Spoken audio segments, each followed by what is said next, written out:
유쾌 상쾌 통쾌 정치 토크쇼 정치 인싸 소개부터 가겠습니다. 네, 안녕하세요. 소영주입니다. 안녕하세요. 박성태입니다. 네, 안녕하세요. 윤희석입니다. 네, 안녕하세요. 장성철입니다. 네, 저는 진행의 아나운서 이선영입니다. 광고 듣고 오겠습니다.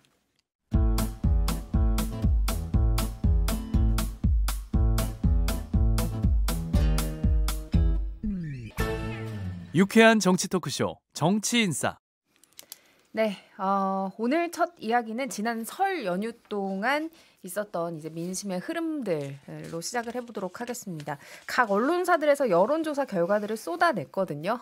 오늘 제가 여론조사 개요를 말씀드리는데 약간 어려움이 있을 수도 있겠다 싶긴 한데 관심 있게 보신 포인트가 좀 있을까요? 진보 쪽도 결집하는 네, 그걸 확실히 느꼈어요. 그러니까 1대1 양자 대결 이렇게 얘기하면 소개를 다 하셔야 될 것 같은데 괜찮습니다. 네, 설 연휴 네. 직전에는 뭐 저희 당의 잠재적인 주자들과 이재명 대표를 상수로 놓고 쭉 이렇게 대결하는 게 나오면 저희 쪽이 뭐 이기는 것도 나오고 예. 뭐 그랬잖아요. 근데 설 연휴 중간 그다음에 직후 나온 거 보면 그런 건 없고 차이가 많이 벌어지는 것들도 나오더라고요. 그러니까 어느 정도 이제 조사를 더 뭐 잘했을 수도 있고 정교하게 했을 수도 있고 튀는 걸 수도 있고 뭐 해석은 다 가능하지만 어쨌든 전체적으로 응답자의 이념 성향 이런 걸 봐도 진보에 속한다고 하시는 분들이 많이 응답을 한다. 그걸 결집이라고 표현한다면 그 말이 맞겠죠. 그러니까 여론조사 자체가 각 진영에서의 위기가 오면 결집을 하는 거는 그냥 당연한 현상이에요. 그러니까 민주당 쪽에서 위기가 오면 진보층에서 과표집이 되는 것이고 보수가 지금 따지고 보면 거의 이제 뭐 괴멸 수준으로 가기 때문에 여기에 응집이 되는 거 그래서 과표집 이건 부인할 수 없는 사실인데 저는 주목할 부분들은 여러 가지 지표들을 다 봤을 때 중도층의 민심입니다. 그래서 양쪽의 좌우 그러니까 진보와 보수층을 다 걷어내고 보면 중도층의 민심이 지금 현재의 내란 사태 여론을 정확하게 나타내는 게 아닌가 봤을 때는 대부분 그 지금 윤석열 대통령의 내란 사태라든지 거기에 대응하는 국민의힘에 대해서 잘못됐다라고 하는 게 중도층에서는 6.5 대 3.5 정도 그다음에 한 7대 3 정도 나타나거든요. 저는 이 부분에 대해서 최근에 나타나는 국민의힘이 엄청 잘하고 있어라는 어떤 여론조사는 그거는 그냥 그 겉으로 보이는 표면적인 것이고 좀 속사를 들여다보면 중도층의 민심 자체가 여론조사의 정확한 지표지 않을까 좀 그렇게 보면 될 것 같아요. 저는 기본적으로 국민의힘이 만약 대선이 이번에 이루어진다면 대단히 어렵겠구나. 구도상 그런 수치가 좀 몇 개 보였어요. 금요일 날 발표된 갤럽의 여론조사를 한번 세 가지 포인트를 말씀드려 볼게요. 국민들에게 물어봤습니다. 이번 대선에서 여당 당선, 야당 당선 했더니 여당 당선이 40%, 야당 당선이 50%예요. 10%가 더 높아요. 탄핵을 찬성하냐 그랬더니 59%가 찬성한다. 반대가 36이고. 이 부분이 제일 중요한 것 같은데 정당 신뢰도를 물어봤어요. 국민의힘을 64%가 신뢰하지 않는다고 그랬어요. 민주당은 53%의 국민이 신뢰하지 않는다. 이러한 수치들을 보면은 구도상 이미 대선은 국민의힘이 어떤 후보를 내더라도 쉽지가 않겠다. 어렵겠다. 민주당이 구도상을 보면 대선 승리할 가능성이 상당히 높다. 정당 지지율에는 뭐 엎치락뒤치락하고 1%, 2% 차이지만 이러한 수치들을 보면 상대 국민의힘이 지금 현재 스탠스, 입장, 윤석열 대통령과의 관계 이런 거 설정해서는 대선이 대단히 어렵겠다. 그런 생각이 좀 들었습니다. 이 여론조사는 중앙일보가 한국갤럽에 의뢰해서 지난 23일부터 24일 이틀간 전화 면접 조사를 한 결과고요. 오늘 말씀드리는 여론조사의 자세한 내용은 모두 중앙선거 여론조사 심의위원회 홈페이지를 참조하시면 됩니다. MBC가 발표한 코리아 리서치 의뢰한 조사 있잖아요. 그거 보면 이제 모름, 지지하는 정당 없음 이게 8, 9%로 상당히 낮습니다. 보통은 20% 정도가 돼야 되는데 그런 걸 보면 지지층 결집이 양쪽에서 어느 정도 이루어졌다고 볼 수 있고 실제 응답률도 18.9%인데 보통보다는 좀 더 높죠. 그러니까 훨씬 더 적극적으로 응답한다는 거고. 그런데 지지층이 어느 정도냐, 어떻게 결집하냐, 정권 재창출이냐, 정권 교체냐에서 그러니까 1월 1일 날 MBC가 발표한 거에 비해서 12% 포인트가 올라요. 또 민주당과 국민의힘 정당 지지도에서도 국민의힘이 1월 초 조사에서 29%였는데 41%로 12%가 오릅니다. 그런 걸 보면 저는 물론 생각이 바뀌거나 지지 정당이 좀 더 중도 측에서 국민의힘이 낫다 이렇게 생각하는 분도 있겠지만 12% 다라고 볼 수는 없고 3분의 2 정도니까 7, 8% 정도는 이른바 구구 결집이 좀 더 됐다라고 보는 게 맞는 것 같고, 그러니까 여론조사 수치로 딱 나오는 것만 보지만 구구 결집이 좀 더 되고 있다라는 거는 뭐 이런 걸로 충분히 증명이 되는 것 같고, 그러니까 서영주 소장님도 말씀하셨지만 중도에서 보면 정권 재창출이냐 탄핵 인용이냐 기각이냐 뭐 정권 교체나 이런 거에서 보면 중도에서 약 6대 3.5 정도의 흐름으로 탄핵이 인용돼야 되고 정권이 교체돼야 된다는 의견이 많습니다. 그 흐름이 어느 정도 있다라고 봐요. 이게 연초에는 75대 그러니까 70이나 75대 25 정도였는데 조금 약화됐지만 여전히 1대1 대결이 많은 대선 국면을 놓고 보면 현재까지도 야당에게 상당히 유리한 국면이다. 이렇게 볼 수 있을 것 같습니다. 네, 이 여론조사는 MBC가 코리아 리서치에 의뢰해서 지난 27일과 28일 이틀간 전화 면접으로 실시한 여론조사였는데요. 또 하나 이 여론조사에서 좀 주목할 만한 점이 무당층이 급격히 증가했다는 건데 MBC 조사에서만 보더라도 8%가 나왔거든요. 이거는 어떤 해석들을 하시겠습니까? 줄었다, 감소했다. 네, 급격히 줄었다는. 네. 그 말씀드린 대로 보수도 결집하고 응답을 많이 한다는 얘기죠. 진보도 많이 답을 하니까 이게 여론조사 같은 경우는 1,000명 채워지면 샘플이 1,000명이라면 그냥 딱 끊어지니까 중도 무당층이라 하는 분들 응답자 수가 줄어들 수밖에 없죠. 근데 이제 실제 선거와 여론조사가 같으냐 다르냐라는 측면에서 보면 꼭 그렇지는 않으니까 지금 벌써부터 조기 대선 뭐 확정되지도 않았는데 양쪽이 막 선거 분위기로 간다 이렇게 보기는 어렵겠죠. 예. 그런데 어쨌든 일단 보수 우파 지지자분들께서는 이 저희 당 지지율이 많이 올랐다는 거에만 열광하시면 안 된다고 생각해요. 기본적으로 왜 많이 나오잖아요. 저희 당하고 민주당하고 국민의힘과 민주당의 지지율만 딱 놓고 뭐 누가 이겼었네, 뭐 비슷하네 이렇게만 나오는데 민주당은 과거의 민주당에서 조국 신당이 빠진 민주당이다. 7에서 8% 정도 항상 유지하고 있는 조국 신당의 지지율을 염두에 두고 대선을 바라보는 그런 시각을 가져야 한다. 왜냐하면 그것까지 합쳐지면은 저희가 한 10% 정도는 이기는 민주당이 이기는 지지율이 나와야 대선에 대한 뭔가 평가를 할 수 있잖아요. 근데 늘 그걸 빼놓고 저희가 이렇게 뭔가 좀 기분이 좋아지는 느낌이 있어서 좀 말씀드립니다. 저는 본격적인 대선 국면에 들어가게 되면 무당층은 늘어날 수 있을 것 같아요. 왜냐하면 이번 대선 아마 역대급 네거티브 캠페인이 횡행할 것 같아요. 이재명은 안 돼요. 국민의힘은 안 돼요. 계속 이런 식으로 공격해야 될 거거든요. 그러면은 민주당 찍어주려고 하다가 이재명 대표 맞아 이런 거 있었지. 국민의힘 찍어주려고 하다가 그래 이재명 대표 나빠가지고 국민의힘 지지할까 하다가 그래 국민의힘 이렇지 라고 해서 막판까지 상당히 좀 마음을 정하지 못한 무당층이 지금은 줄어들었지만 여러 가지 네거티브 캠페인이 활성화가 되면은 늘어나지 않을까. 그래서 어찌 보면 둘 다 싫어 투표 안 할래. 그래서 투표율도 낮아지지 않을까. 또 그런 생각도 듭니다. 그러니까 원래는 통상적으로는 대선이나 총선 직전에는 누굴 찍을지를 이제 다 결정을 하니까 그렇죠, 무당층이 줄잖아요. 그렇죠. 이번에는 오히려 늘 것이다. 이런 분석을 난 했어요. 어떤 나라를 만들겠어요? 라는 것보다 이재명 나빠요. 국민의힘 나빠요. 막 국민의 후보가 만약 김문수 후보가 되면 김문수 후보 옛날에 이런 주옥 같은 말들을 많이 했어요. 영상, 말 이런 거 엄청나게 이제 공격할 거거든요. 그렇게 되면은 무당층이 마지막까지 마음을 정하지 못하는 분들 많아지지 않을까. 포기자들도 많아지지 않을까. 근데 약간 이런 게 있습니다. 그러니까 지난 대선도 마찬가지였는데 비호감 대선이라고 그랬잖아요. 네. 이번엔 그게 더 심할 거라고 보는데 그러면 투표장에 나가는 사람은 내가 지지하는 후보를 대통령으로 만들기 위해서라기보다는 저 사람은 절대 안 돼. 안 돼. 저 사람을 막기 위해서는 내가 나가서 이쪽을 찍어야 돼. 그러니까 국민의힘에 대해서는 어떻게 내란범이 있었던 정당 그리고 그걸 두둔했던 찍을 수가 있어. 여기서 정권 재창출이 되면 절대 안 되라는 걸로 중도에 또 많은 부분이 갈 것 같고 또 중도 어느 분들은 이재명 대표도 절대 안 돼. 그러면 또 우리나라가 혼란스러울 거야. 라고 하면서 투표장에 나가면서 비호감 결집이 이루어질 것 같다는 생각이 좀 들어요. 저는 오히려. 저는 중도 보수인 것 같아요. 제가 보니까 요즘에. 근데 만약에요. 민주당이 이재명 후보, 그다음에 국민의힘이 김문수 후보 그러면 내가 이거 투표장에 가야 되나?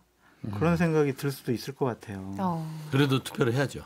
아니 그게 민주주의를 제가 지키기 위해서. 2017년도 대선 때 그랬어요. 그때 이제 민주당 문재인 후보, 국민의힘 자유통일당 홍준표 후보 이랬거든요. 아 도저히 못 찍겠더라고요. 투표를 못 하겠더라고요. 그러면 중도 보수가 아닌 거예요. 왜요? 보수예요. 보세요. 지금 후보가 보수는 없고 이 진보 쪽은 후보를 선택하기 싫고 이거지. 근데 보면 무당층이 준 거는 제가 봐서는 이게 이제 의사 표현이 확실해졌다. 그러니까 진보 보수에 대해서 이번 판에 있어서는 내가 정확하게 의사 표현을 하겠다는 것이고 이게 이제 대선 국면에 접어들었다고 보면 될 것 같아요. 그렇죠. 근데 저는 무당층보다 우리가 세세하게 뜯어 보면 보류층, 모름층 이런 거 있잖아요. 알 수 없음층. 이게 좀 주목해야 될 부분입니다. 보면 이제 국민의힘 지지자, 더불어민주당 지지자, 무당층 뭐 이런 게 있는데 거기 말고 진보 보수 중도라는 층으로 분류했을 때 보수든 진보라고 본인을 스스로 응답하는 사람들은 굉장히 그 모름층이 줄어요. 근데 중도층은요 모름층 그러니까 서 있어요. 서 있는 층이 굉장히 늡니다. 그래서 거의 한 스스로를 진보 보수라고 하는 사람들보다 한 5-6배. 뭐 한 모름층이 그 진보 보수 표방하는 사람들은 한 10% 내외의 모름층인데 중도층은 한 30% 됩니다. 그러면 이게 뭐냐면 어차피 대선 국면에 가면 중도층 싸움입니다. 진보 보수 다 막 긁어 모아요. 근데 중요한 중도에서 누구를 선택하냐는데 중도가 이쯤 되면 말하자면 내란을 저지른 보수에 손을 내밀면 안 되거든요. 근데 서버렸어요. 그러니까 이 서버렸다는 것은 민주당, 특히 이제 진보 진영에서 뭔가 중도층에 확신과 신뢰를 주지 못하는 신호가 있지 않냐라는 차원에서는 일단 우리가 여론조사에서는 무당층에 줄어가는 부분도 분석해야 되지만 모름층, 보류층에 대해서도 좀 우리가 주목할 필요는 있겠다. 모름에 대해서는 예전에 그런 조사가 있었습니다. 그러니까 통계로 아예 낸 건 아니지만 그쪽 여론조사 전문가가 얘기한 게 있었는데 보통 ARS 조사는 응답률이 약 5%입니다. 이거 하면 모름이 약 10% 나와요. 그러니까 양쪽에 대해서 뭐 지지정당이 어디냐 나는 무당층이다.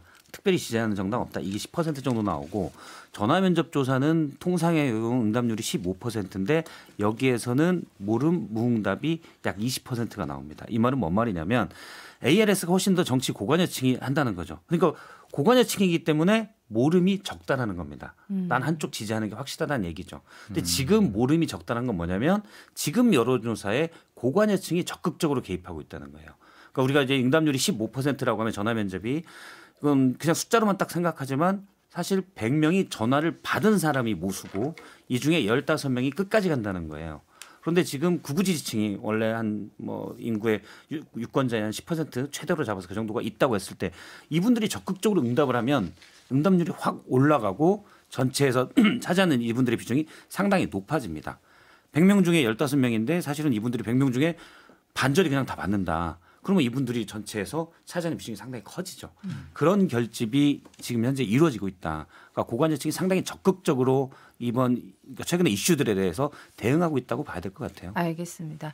뭐 지금 설 연휴 동안 진행됐던 여론조사들 항목들을 봐도 알 수 있듯이 지금 이제 대선으로 조금씩 다가가고 있는 것 같아요. 그래서 이제 대선 후보군 한 명 한 명 짚어보면서 자세한 얘기를 한번 해볼 텐데 아무래도 이제 윤 대변인님 나오셨으니까 네. 한동훈 전 국민의힘 대표의 2월 말 재등판설 이거 얼마나 신빙성이 있는 거예요? 이제 2월이 됐으니까. 그러니까 이번 달이네요. 네. 네, 이번 달인데 이게 뭐 중순인지 말인지 뭐 3월을 넘어간지 그까지는 뭐 알 수가 없죠. 근데 구체적으로 뭐 2월 말이라는 얘기가 계속 나와서요. 2월 말에 뭐가 있는지 거기까지는 제가 솔직히 근거가 없어요. 김종혁 최고가 이렇게 방송에서 좀 그러니까 언급을. 2월 말 날이 좀 풀려요. 따뜻해져서. 그 1월 달에는 1월 말 2월 초 이런 얘기 하셨단 예, 말이에요. 예. 그러니까 이제 시간이 지날수록 밀리는 건데 여기서 결론은 한동훈 전 대표가 확실히 등판을 할 거다. 나오긴 나올 거다. 요거는 이제 거의 확실해지는 분위기다. 시기는 뭐 적절할 때 나오실 겁니다. 예, 그렇게 이제 나오기로 결정을 했다면. 뭐 뻔한 질문이긴 하지만 예. 대선 준비용으로 나오시는 거잖아요. 만약 나온다면. 그렇죠. 예. 지방선거는 아니겠죠. 지금 할 게 없어요. 나와봤자 대선 외에는 뭘 하겠어요. 뭐 당대표 선거를 할 수도 없는 거지. 아니 근데 한동훈 전 대표가 이제 윤석열 대통령 탄핵에 찬성한 것 때문에 네. 국민의힘 내부에서는 이거 배신자 아니냐, 배신자 프레임에 갇힌 거 아니냐, 뭐 이런 지적도 나오잖아요. 근데 승산이 있을까, 뭐 이런 분석도 나오던데요. 그걸 뭐 좀 비교를 하자면 유승민 전 의원의 그 배신자론하고 비교를 좀 할 필요가 있어 보여요. 그것과는 좀 결이 다르고 그게 왜 결이 다르냐? 박근혜 전 대통령이 갑자기 탄핵 국면에서 고초를 겪을 때 또는 그 전부터 있었던 유승민 전 의원의 행보 이런 것과 연관지어서 배신자론이 나온 거잖아요. 근데 이제 한동훈 대표는 그게 좀 다르고 양상이 또 박근혜 전 대통령은 어떻게 보면은 잘 이렇게 하고 있다가 갑자기 순간적으로 뭔가 이미지 추락을 겪으면서 탄핵 국면으로 간 측면이 있는데 윤 대통령의 경우에는 집권 이후 지속적으로 지지율이 좀 낮은 상태 그런 상태가 계속되다 보니 이 상황 탄핵으로 가는 과정에서도 박근혜 대통령 때와는 좀 다르다. 계엄령 발동이 결정적이었잖아요. 그래서 원인 제공 측면에서 볼 때 한동훈 전 대표에게 배신자라는 프레임을 씌우기에는 무리가 있다. 물론 있어요. 탄핵에 찬성하는 입장을 밝혔기 때문에. 근데 그게 그 정도가 그렇게 세지는 않은 것 같다. 그래서 저는 그거를 뭘로 봤냐면 그 양자 대결할 때 김문수 후보나 이런 분들이 이재명 대표랑 거의 호각세를 보일 때 한동훈 대표는 좀 빠지잖아요. 한 6%에서 뭐 9% 정도 그 정도 분들은 이 보수이면서 한동훈은 싫어. 뭐 이렇게 생각하는 분들로 느껴졌어요. 근데 한동훈 대표가 경선을 통과해서 후보가 됐을 때도 그럴 거냐? 그건 또 다른 얘기다. 예, 그렇게 봅니다. 그리고 이제 경선 얘기 제가 조금만 말씀드리면 저는 글쎄요. 저희 당 경선 구조를 보실 때 한 명만 딱 뽑는데 어떻게 한 명을 뽑느냐? 뭐 민심 당시 50% 이 얘기가 아니고 최종적으로 물론 바뀔 수도 있지만 4명이 올라가서 겨루잖아요. 그 4명 중에 1등을 하는 사람. 그러면 지금 봐서는 김문수, 뭐 한동훈, 오세훈, 홍준표 이렇게 4분이라고 일단 보면 그 4분 중에서 1등을 할 경우라고 보면 뭐 50% 넘어야 된다 이렇지는 않을 거 아닙니까? 윤 대통령도 홍준표 대표랑 이렇게 그 유승민, 원희룡 하실 때 47% 얻었거든요. 양쪽 다 해가지고. 그러면 한동훈 대표가 기본적으로 갖고 있는 표가 어느 정도냐? 이렇게 역산을 해보면 대선 경선에서 배신자 프레임 때문에 안 되지 않느냐라는 얘기하기에는 좀 거리가 멀고 아직 이르다 이런 말씀 드리겠습니다. 오. 네?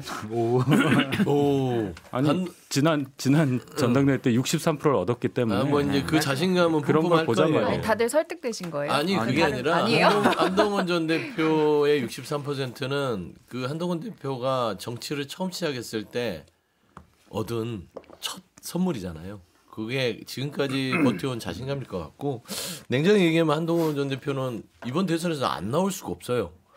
안 나오면은 이제 정치권을 떠나야 되는 상황이에요. 그래서 이번 대선판에서 나와서 지더라도 끝까지 완주를 하고 당내에서 한번 대차게 붙어보는 것들이 향후에 있을 정치 인생에 있어서는 가장 중요한 시점이다. 여기서 저도 다음에 이제 뭐 총선도 있고요, 뭐 지선도 있고요. 거기서 도전할 수 있는 발판이 되기 때문에 한동훈 전 대표는 뭐 고민할 이유가 없어요. 그냥 날씨 제가 풀리면 나온다고 얘기했던 것은 좀 추워서 웅크릴 수도 있으나 지금 현재 내일 안에 이 동조하는 사람들이 장하고 있는 상황에서는 거의 혹한기죠. 지금 나와봤자 거의 뭐 밟힐 거예요. 그래서 저는 좀 어느 정도 탄핵이라든지 이런 부분들이 진행이 되면 나오는데 2월 말을 넘기면 너무 늦어요. 왜냐하면 이 현재의 속도를 보면 제가 봐서는 조기 대선이 5월 초, 중, 말 이기 때문에 3월이 되면은 나오긴 나오는데 그 선거 캠페인을 하거나 본인의 어떤 메시지를 내기에는 늦다. 그래서 최소 늦어도 2월 말 중에는 등판해야 된다. 좀 그래 보고 있습니다. 저도 한동훈 대표가 전당대회 나올 때부터 나오지 말고 절에라도 잠깐 갔다 오셔라 라고 했는데 나왔잖아요. 저는 지금도 안 나오는 게 맞다고 보는데 분명히 나올 것 같아요. 나올 것 같고. 근데 앞서 이제 지난 전당대회 때 당신 민심에서 63%를 얻어서 보수에서 압도적인 지지를 받았었는데 전 지금은 좀 국면이 다를 거라고 봅니다. 왜냐하면 비대위원장 시절에 한동훈 대표의 이미지는 핍박받는 차도남 이미지였어요. 좀 까칠하고 엘리트인데 대통령이라는 거대 권력에 좀 핍박을 받는 듯한. 근데 당대표 이후에는 그냥 거친 약간 싸움꾼 같은 이미지가 좀 바뀌었다고 봐요. 그러니까 이전에는 대통령의 압도적인 권위에 길을 못 펴고 있는 비대위원장 이미지였다면 전당대회 때는 대통령이랑 거의 대등하게 싸우는 이미지가 됐었거든요. 그러니까 약자에 대해서 지지하는 그런 이미지가 저는 약간은 많이 없어졌다라고 보고 있고 또 대통령이 계엄이라는 끔찍한 짓을 저질렀기 때문에 여기에 검사 출신이라는 그래서 고집스러운 검사 출신이라는 이미지가 있어서 한동훈 대표가 그게 훨씬 더 좀 부담스러운 이미지를 갖게 됐다. 이전의 검사 이미지랑은 좀 더 다른 계엄 이후에 그런 게 있어서 본선에서 중도층에게 소구력이 전 이번에 약할 거라고 봐요. 그래서 실패가 클 텐데 굳이 나와서 또 실패를 가져갈 필요가 있느냐. 오히려 초야에서 좀 더 경륜을 쌓는 게 낫지 않느냐는 생각입니다. 알겠습니다. 한동훈 대표가 그래서 차라리 배지부터 달아야 되는 거 아니냐 뭐 이런 의견도 있는데 그거는 광고 듣고 와서 장 소장님한테 답변을 듣도록 하겠습니다. 잠시만요. 지금 여러분께서는 6회, 상쾌, 통쾌한 정치 토크쇼 정치 인사를 듣고 계십니다.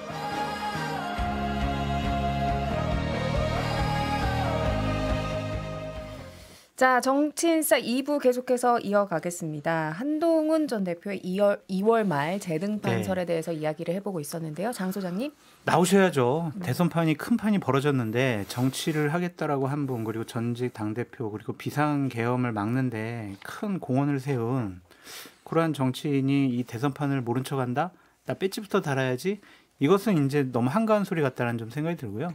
한동훈 대표 옆에 많은 유능한 분들, 윤희석 대변인 같은 분들이 많이 있겠지만 그 객관적으로 좀 봤으면 좋겠다는 생각이 좀 들더라고요. 제가 그냥 뭐 연휴 때 수합 분석을 한번 해봤어요. 그러니까 SWOT. 뭐 장점, 기회, 약점, 네. 뭐 위험 요인 뭐 이런 것들을 해봤는데 장점과 기회 요인은 1개, 2개 정도밖에 없고 약점과 위험 요인이 한 10개 정도 되더라고요.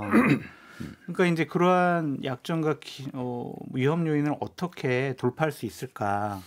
나 예전에 63% 얻은 당대표지? 그러니까 당원들이 나를 지지할 거야? 그리고 나 비상계엄 막았잖아. 국민들이 인정해 줄 거야? 이것만 가지고 저 대통령 될게요라고 나온다고 한들 과연 당원들과 국민들이 인정을 해줄 것인가? 그걸 어떻게 이제 위험 요인을 극복을 할 것인가? 그런 전략을 잘 짜셔야 될 것 같다. 그런 생각이 듭니다. 제가 조금만 얘기를 하면 제가 이제 집중해서 보는 거는 뭐 저도 객관적인 뭐 근거가 있어야 얘기를 할 거 아니에요. 국민의힘 지지층에서 저희 당 쪽 잠재 주자들에 대한 선호도 그것만 봅니다. 국민의힘 지지층에서 지금 경선 얘기를 하고 있잖아요. 뭐 후보가 돼야 뭐 본선 얘기를 하는 거니까. 그렇게 볼 때 김문수 후보가 대충 40 정도 나와요. 엄청 많이 나옵니다. 그리고 순서가 거의 한동훈 전 대표가 2등이에요. 한 15에서 20 사이. 그다음에 홍준표 시장 조금 떨어지게 3등, 오세훈 시장이 좀 떨어져서 4등. 요렇게가 거의 일관된 흐름이에요.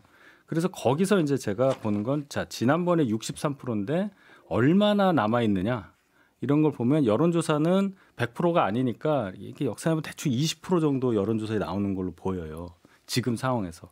근데 그렇게 이제 역산을 해보는 거죠. 지금 활동도 안 하고 있고 가만히 있는 상태에서 이 정도 있다는 거는 4명 나오는 마지막 대선 경선의 결선에서는 최소한 어떤 뭐 김문수 후보 지금 세니까 김문수 후보와 두 분의 대결로 갈 가능성이 크다. 양쪽 그러니까 강경 보수를 대표하는 김문수, 홍준표와 그렇지 않은 중도 보수나 합리적 보수를 대표하는 한동훈, 오세훈 두 분의 싸움이라고 볼 때 양쪽 지지층에서 어느 쪽으로 쏠릴 거냐 보면 팬덤이 좀 있는 한동훈 전 대표 쪽이 오세훈 시장보다 쏠릴 가능성이 있다고 저는 보는 편이에요. 지금 그 지지율을 보더라도 그렇게 될 경우에 마지막에 신지호 부총장도 얘기했지만 김문수 후보와 한동훈 대표가 마지막에 1, 2를 다툴 가능성이 높다. 저는 그 분석에 동의하는 편이어서 앞으로도 국민의힘 지지층에서 대선 후보를 누구를 선호하느냐 그걸 좀 집중해서 볼 생각입니다. 근데 조언을 좀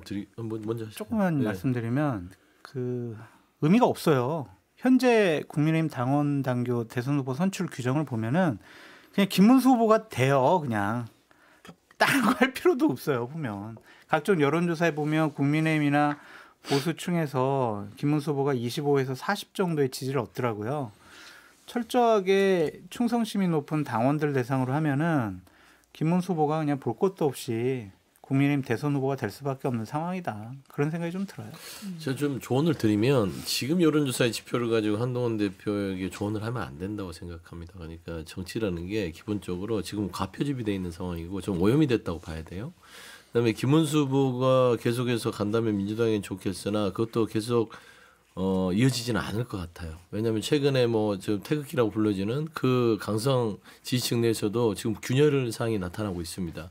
그러니까 대통령이 탄핵 심판이 돼버리고 조기 대선이 열리면 다 상계할 세력들이에요. 그래서 김문수 후보는 따지고 보면 지금 제가 늘 저전장작이라고 얘기를 하는데 불이 안 붙는 연기만 피우는 후보일 뿐이에요. 그래서 한동훈 후보가 제일 좀 경계해야 될 후보는 오세훈 시장이 될 거예요.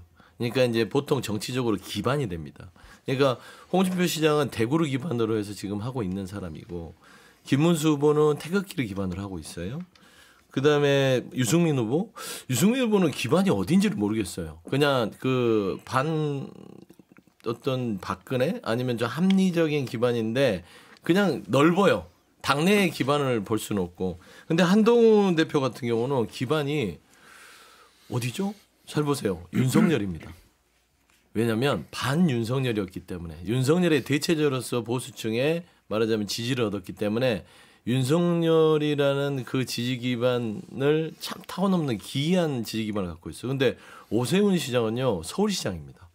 수도권의 기반을 갖고 있기 때문에 가장 향후에 어떤 경쟁이 됐을 때는 오세훈 시장이 한동훈 전 대표는 가장 좀 경계하고 가치가 좀 견줄 수 있는 후보가 될 것이라고 저는 보는데 김문수 후보는 제가 이제 뭐 장 소장님의 말에 대해서 반론을 하는 게 아니라 저는 좀 반대 입장에서의 분석을 하면 정말 금방 연기만 피우고 불도 못 붙고 사라질 후보이기 때문에 아무리 5대5의 어떤 그런 당내의 룰을 갖고 있다 하더라도 그래도 63%든 한동훈이 등판을 하고 오세훈 시장이 몸을 풀면 연기처럼 사라질 거예요. 알겠습니다. 조금 전에 윤 대변인님 말씀하신 이제 한동훈 대표가 이제 국민의힘 지지층에서 2위 했다는 여론조사는 한국갤럽이 지난 21일부터 23일 전화 면접 조사로 했던 여론조사고요. 국민의힘 지지층에서 김문수 28, 한동훈 13, 홍준표 10, 오세훈 8 이런 순서대로 나왔다는 여론조사였습니다. 자세한 내용은 중앙선거 여론조사 심의위원회 홈페이지 참조하시면 되고요.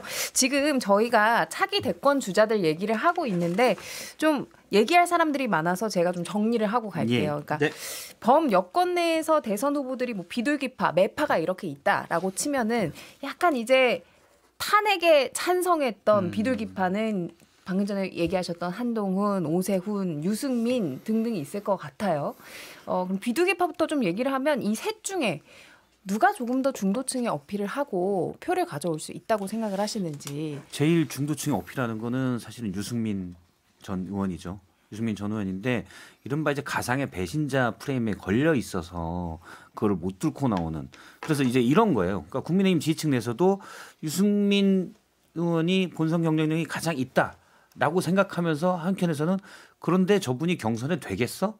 그냥 이 공감대가 형성되기 때문에 사표가 될까 봐 지지를 못하는 거죠. 어차피 안 될 거라고 생각하고 제쳐놓는 거예요. 그런데 만약에 지도부나 또 국민의힘에 좀 명망 있는 분이 별로 없긴 하지만 그 중진 분이 배신자가 아니다라고 해버리면 큰 힘을 얻을 수가 있습니다. 그런데 이제 지금의 지도부 모습 보면 그런 분들이 별로 없이 오히려 극우적인 메시지를 자꾸 내니까 유승민 의원이 경선에서 이길 수 있는 여지가 좀 좁아지고 있죠. 근데 만약 본선만 생각한다면 사실은 유승민 전 의원이 가장 경쟁력이 있다고 봐야 되죠. 이러면 한동훈 대표처럼 사실 윤석열 대통령에 대해서 강한 비판을 했는데 전직 검사라는 멍해가 없거든요. 그런 점이 장점으로 작용할 텐데 경선에 대한 안 될 거야라는 미리 포기하는 이런 어떤 지지층 내의 정서 이게 제일 부담이라고 봐요. 장 소장님이 조금 전에 그 얘기하신 거잖아요. 이제 당원 당규 현재 당원 그러니까요. 당규대로 경선을 진행했을 때 네. 이제 이른바 비둘기파라고 한 뭐 오세훈이 됐든 그렇죠. 유승민 뭐 다른 후보들이 힘을 얻지 못할 것이다. 불가능해 보이는 게 뭐냐면 이제 우리가 합동연설회 같은 걸 하거든요. 시도별로 한 8개 지역을 돌아다니는데 거기엔 충성도가 높은 당원들이 오잖아요. 그분들은 상당수 많은 분들이 아니 윤석열 뭘 잘못했어 왜 탄핵 막 이런 생각을 갖고 있단 말이에요. 그런 거에서 후보들을 소개할 때 김문수 그럼 와 그러는데 한동훈, 오세훈, 유승민 나가면 이 배신자들 하면서 뭐 난장판 될 수 있는 가능성이 높아요. 현장 분위기부터 그렇게 되면은 그게 당원들에게 퍼지는 파급 효과도 크거든요. 그래서 저는 당원 당규 상으로 하게 되면은 아무런 경선의 의미가 없다. 국민의힘은 당원 당규를 이대로 갈 것인지 아니면은 좀 2021년도에 안철수 오세훈 서울시장 재보궐선거 그때 단일화 경선 했던 것처럼 일반 국민 여론조사로 갈 건지 그거를 먼저 좀 결정하는 것이 좋지 않을까 그런 생각도 제가 듭니다. 장 소장님 말씀에 조금 반박을 하면 네. 과거에는 그랬어요. 그 당원이 많아야 뭐 28만 뭐 이런 시절이 있었습니다. 근데 지금 80만이에요. 그리고 40만 단계에서 3년 사이에 반이 그러니까 2배가 됐단 말이에요. 그래서 그 당원 구성을 중심으로 다시 한번 생각해 봐야 되는 이유가 지난번 작년 전당대 한번 보시자고요. 당심하고 민심이 달랐으면 제가 맞다고 말씀드리겠는데 똑같아요. 똑같이 나왔잖아요. 그러면 그 당원이 지금 말씀하신 것처럼 강성 당원들이 주도하는 그런 흐름을 그대로 흡수하는 그런 당원층이냐. 절대 그렇지 않다고 생각합니다. 제가 지난 총선 때 당 경선을 했는데 당협에서 제가 당협위원장 하던 4, 5년 전에 한 800명 수준이었던 책임당원이 2,700명이 돼 있었어요. 그만큼 많이 누군지를 모르는 겁니다. 그러니까 결론은 지금 당원 구성을 과거에 장 소장님 당에 계셨을 때 김무성 전 대표 계시던 시절의 당원 구성과 똑같이 놓고 보면은 아니다. 그게 숫자로 증명이 되고 21년도 전당대회 때 이준석 대표가 당선이 되던 거, 그러니까 21년 전당대회 이준석, 22년 대선 경선 전당대회 때 윤석열, 24년 한동훈 당대표 선출되는 전당대회 다 전략적인 선택을 했다고 봐요. 저는 작년 전당대회 때 친윤들이 얼마나 한동훈 대표를 많이 압박을 했습니까? 그때 분위기 똑같아요. 막 호랑이 탈쓴 사람이 나와갖고 한동훈 후보한테 뭐라 그러고 난리도 아니었단 말이에요. 그런데 63%가 나왔다는 것을 잊으면 안 된다. 저는 그 점을 지적합니다. 맞는 비슷한 말씀인데 생각이 김문수 장관이 후보가 될 가능성은 극히 적다고 봐요. 일단 지도부인 권성동, 권영세 두 분이 김문수 장관이 본선 후보로 김문수 장관을 내미는 그런 걸 별로 안 할 것 같고 그래서 나중에는 구구와 선긋기를 할 겁니다. 그게 언제가 될지 모르겠지만 아마 본인들 계획보다는 계속 늦어지고 있고 오히려 지금은 계속 에너지를 공급하고 있는 형편이긴 한데 정략적으로 그렇게 할 거라고 보고 또 하나는 물론 지도부가 이 사람은 안 돼라고 해서 그게 다 먹히는 건 아니잖아요. 근데 지금 그 윤석 대변인 전 대변인님 말씀대로 응답률을 보면 돼요. 지금의 고관여층이 개입되는 예를 들어 ALS 5% 그다음에 전화 면접도 15%좀 넘는 고관여층이 더 많이 들어가 있죠. 그래서 약간 오염돼 있다라고 볼 수도 있는데 이제 표현이 오염이 좀 그렇지만 그런데 전당대회는 지난 한동훈 대표 때 투표율이 48%예요. 그리고 대선 전당대회는 훨씬 더 높죠. 더 관심이 높으니까. 그게 2차 전당대회인데 그거는 64%인가요? 그 정도 됩니다. 그렇기 때문에 지금의 응답률 5% 15% 게임과 64% 되는 게임은 완전히 다르는 거죠. 어떻게 보면 국민의힘 내부에서도 중도적인 목소리가 훨씬 많이 들어가는 그런 응답률의 게임이 됩니다. 그래서 지금 김문수 장관이 거기에서 압도적으로 1등을 하거나 그럴 가능성은 저는 거의 없다라고 봅니다. 지금 자연스럽게 이제 국민의힘 내의 강경파 얘기로 좀 넘어간 것 같은데 김문수 장관이 생각보다 이제 경선에서 그렇게 큰 지지를 못 받을 수도 있다라는 점을 짚어주셨거든요. 그럼 홍준표 시장은요? 어느 김문수 장관보다는 더 나을 거라고 봐요. 더 낫다. 나을 거. 왜냐하면 아니요 높다.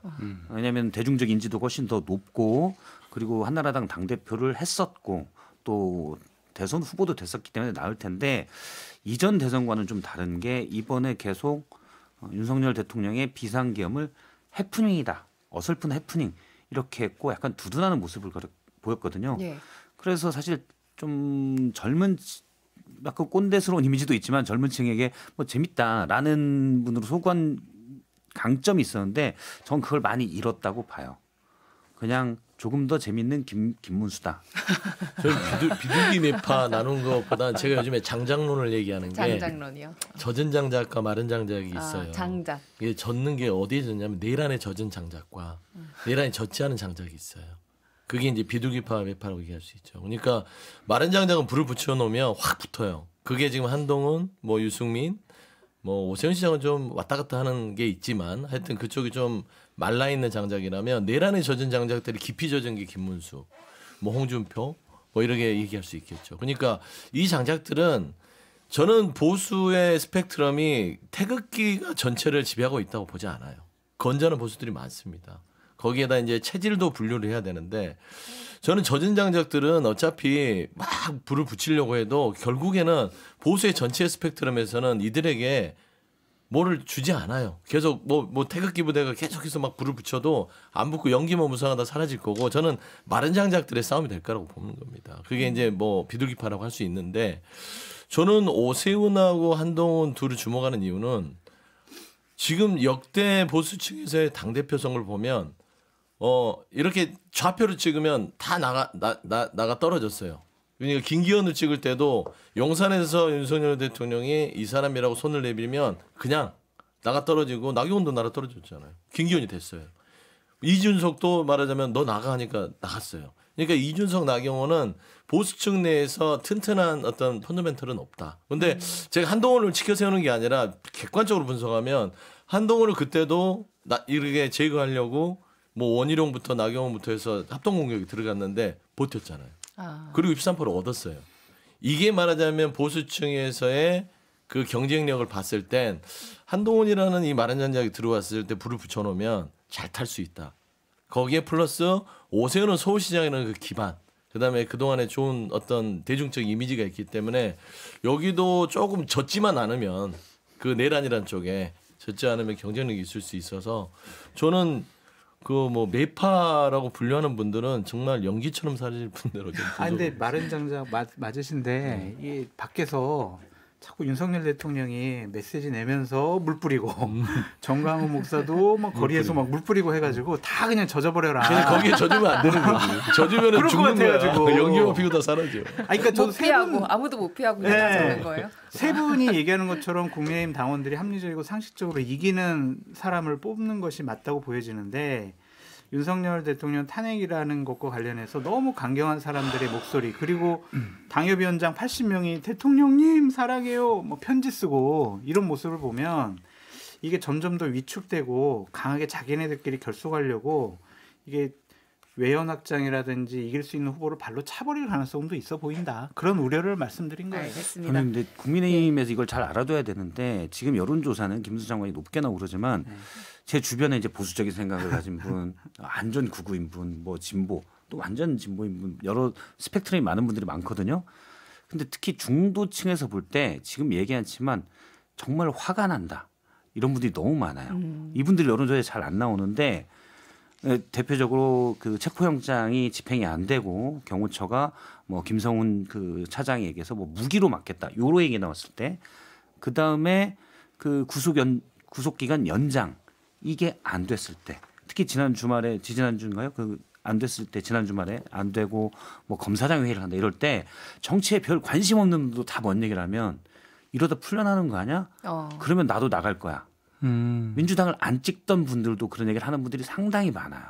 너무 화가 난다. 먹고 살기 힘들었는데 대체 뭐 하는 짓이냐. 그러니까 윤석열 대통령이 풀려나는 거에 대해서 지금 뭐 주변 사람에게는 얘기하지만 정말 화가 나고 뭐 그런 상황이 된다면 나도 뛰쳐나가겠다 이런 분들 많아요. 그래서 본선을 생각한다면 그분들의 마음을 이분들 거의 투표하거든요. 이분들의 마음을 잘 살펴야 된다. 알겠습니다.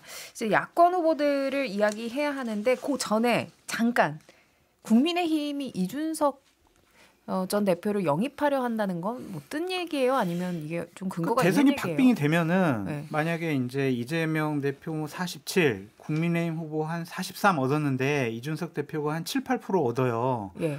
그러면 선거 승리를 위해서 어차피 이준석 대표가 민주당으로 안 갈 거니까 우리가 단일화를 해가지고 어쨌든 선거 승리를 위해서 합치자. 그래서 영입을 하자. 아니 근데 이런 그러면 건데. 이준석 전 대표가 얻는 건 뭐예요? 없다고요? 얻는 얻는 건 거? 뭐예요? 영입하려면 거의 모든 걸 다 내줘야 될 거예요. 지금은 전혀 이준석 대표나 천하람 원내대표는 국민의힘과 단일화한다, 들어간다 생각 전혀 없어요. 근데 막판에 정말 국민의힘이 정말 급해가지고 알았어. 당대표의 역할, 그리고 총괄 선대위원장 역할 다 줄게. 그리고 뭐 인수위원장 이거 나중에 되면 다 줄게. 같이 공동정권하자. 이 정도 아니면은 이준석 대표가 전혀 뭐 생각도 안 할 것 같다. 그런 생각이 들어요. 그래서 약간은 좀 불가능한 얘기 아니냐라는 생각도 가능성이 들고 낮다. 만약에 이재명 대표가 47이었어. 근데 국민의 후보가 한 35야. 단일화 해봤자 못 이겨.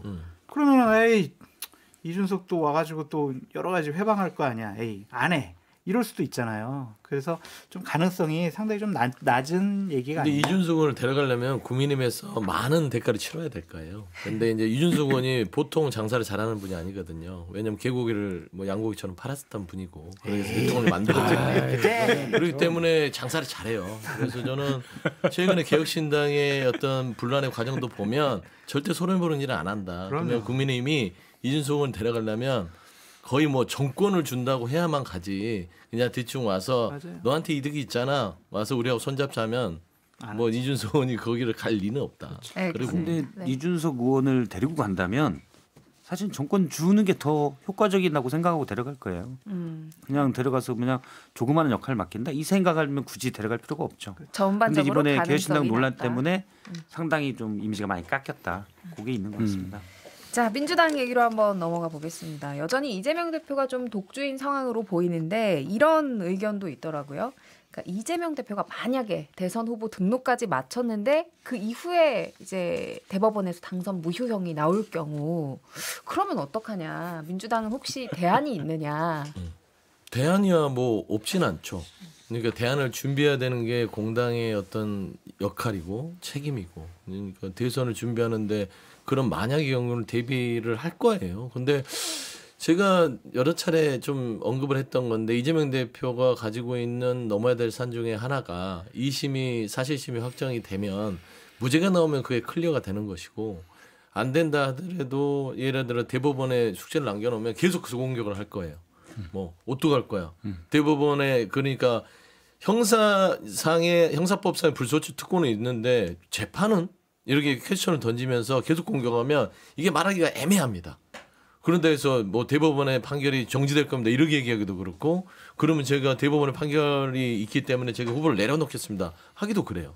여기까지 달려오는데 얼마나 지난한 과정이 있었어요. 그렇기 때문에 일단 그 산은 저는 당내에서의 대안 세력을 하나 마련하는 부분들. 두 번째는 국민들의 여론을 예를 들어서 괜찮아.